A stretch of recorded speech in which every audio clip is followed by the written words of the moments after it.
A gaveta de Cecília. Cecília, você me mostra o que tem nessa gaveta? Mostro sim. Chega mais perto. São só coisas de poeta. Esse barquinho, Cecília, de onde foi que você trouxe?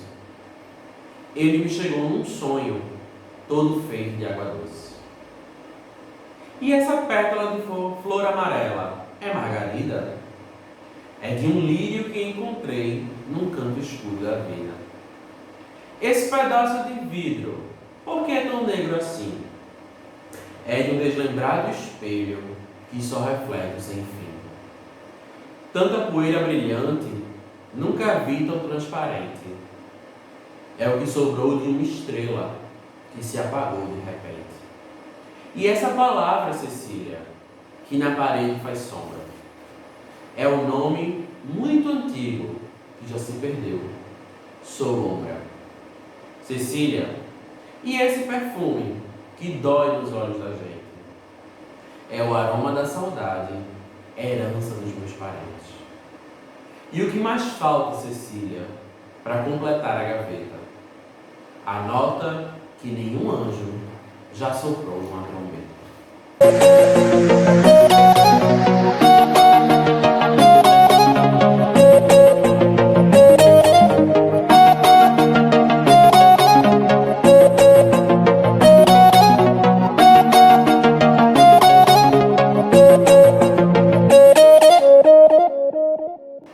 Olá pessoal, tudo bem com vocês? Professor Vinícius aqui mais uma vez, aula de língua portuguesa.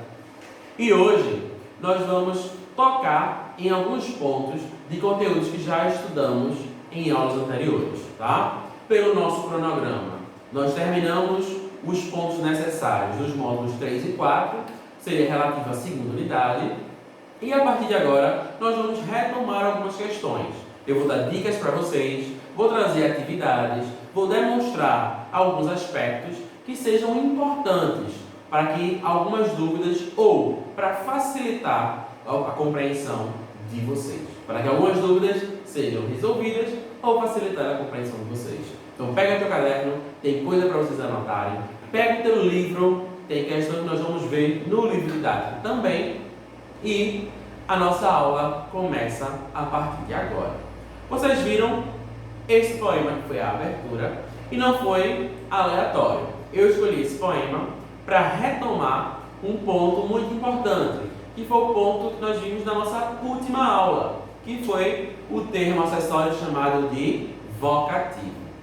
E aí, fica logo aqui a minha deixa, né? Vocês viram? Eu só pensava em aposto o tempo todo na explicação da aula. Em vez de falar vocativo, eu estava falando aposto. É porque aposto realmente é bem interessante.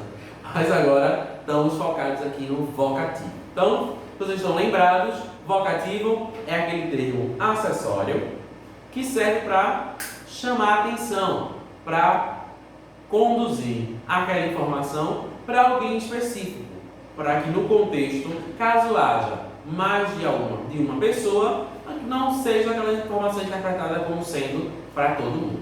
Vocês viram no texto que eu li, que é A Gaveta de Cecília, que faz parte deste livro do escritor Marcos Baio, no qual, no caso aqui, Cecília, que é, né, a personagem que está sendo trazida para o poema, ela é chamada diversas vezes pelo eu lírico, né, pelo personagem do poema, para dizer o que é que ela tinha guardado naquela gaveta. Veja que várias vezes o nome de Cecília foi utilizado. Todas as vezes que a gente chama a atenção de alguém para dizer a informação, nós estamos usando vocativos.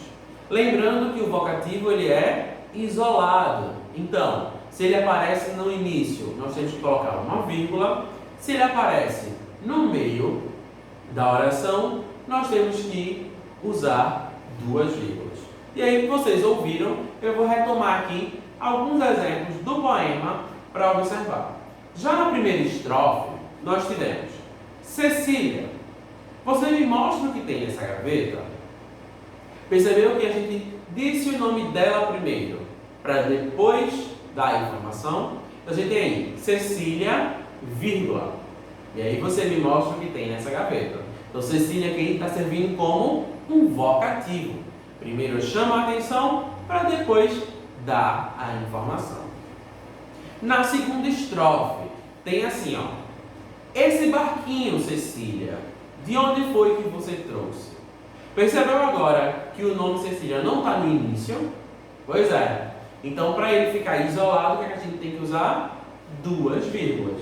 Então, nós temos esse barquinho, vírgula, Cecília, vírgula de novo. De onde foi que você trouxe? Percebeu agora? Nós temos aí a outra possibilidade de usar o vocativo na escrita. Pois é. Na terceira estrofe não temos vocativo, na quarta também não tivemos, na quinta também não, na sexta estrofe tivemos. E essa palavra, Cecília, que na parede faz sombra. Mais uma vez, o nome de Cecília está no meio da oração, então usamos duas vírgulas.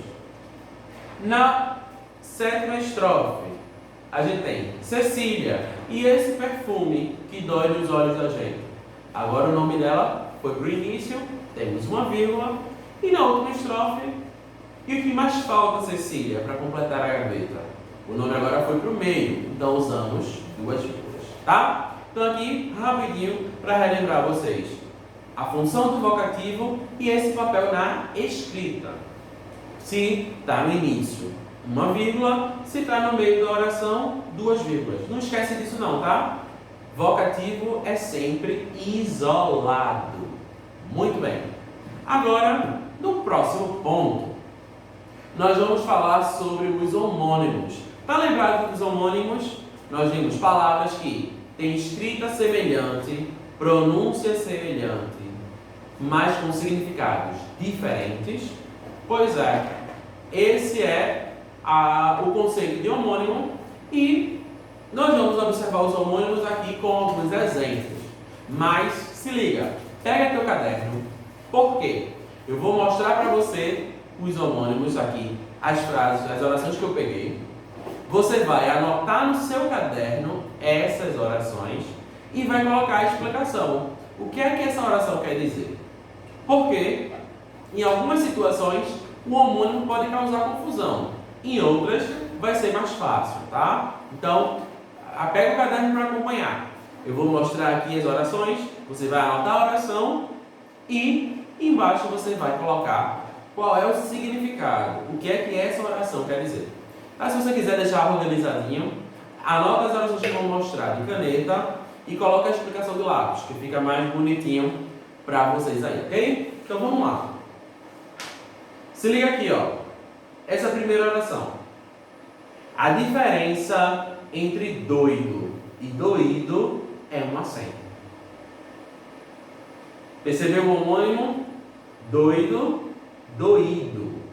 É a mesma palavra na escrita, a sílaba tônica é diferente, o significado é diferente, a pronúncia também é diferente, mas a escrita é semelhante. Então nós temos o caso de homônimo. Então você vai explicar aí qual é a diferença que nós temos entre esses homônimos, tá? Temos, óbvio, a diferença da pronúncia, doido, doído. Temos a diferença de significado, né? Doido, né? Relacionado a alguém que tem alguma dificuldade de saúde, né? Do ponto de vista neurológico, mental. Doído é um adjetivo relacionado a alguém que está com alguma dor, não é? Pronto. Então é exatamente isso que você vai fazer. Vai observar o homônimo e vai explicar a diferença de significado. A segunda oração nessa mesma folha é: acento não tem acento. Ok? Percebeu aí que a ortografia está diferente? Eu já estou dando uma dica da resposta, mas você vai explicar qual é o significado dessa oração e dos homônimos presentes. Vamos lá. Olha aqui essa. Agora, é a primeira vez que tu não vês. Como é? Isso. É a primeira vez que tu não vês. Tá? Então aí o homônimo está claro, né? Vez escrito com Z, vez escrito com S, mas você vai explicar o significado dos dois, tá? Embaixo, essa daqui é muito legal porque parece até um trocadilho se você não presta atenção. Olha aí. Vão taxar o ladrão se taxar muito a taxa da taxa.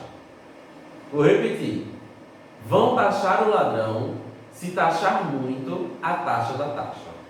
E aí, temos aí duas duplas de homônimos. Você vai precisar pesquisar o significado se você não souber, taxar com X, taxar com CH, taxa com X, taxa com CH. Pega qual é o significado das palavras para poder fazer a explicação, tá? Se liga aí. Temos mais. Olha aqui. Os homens trabalham em paz com as pais. Vou repetir? Você pode pausar e anotar. Os homens trabalham em paz com as pais. E a última, vão caçar o direito de caçar. Vou repetir? Vão caçar o direito de caçar. Então aí vocês têm mais outras orações com homônimos para explicar.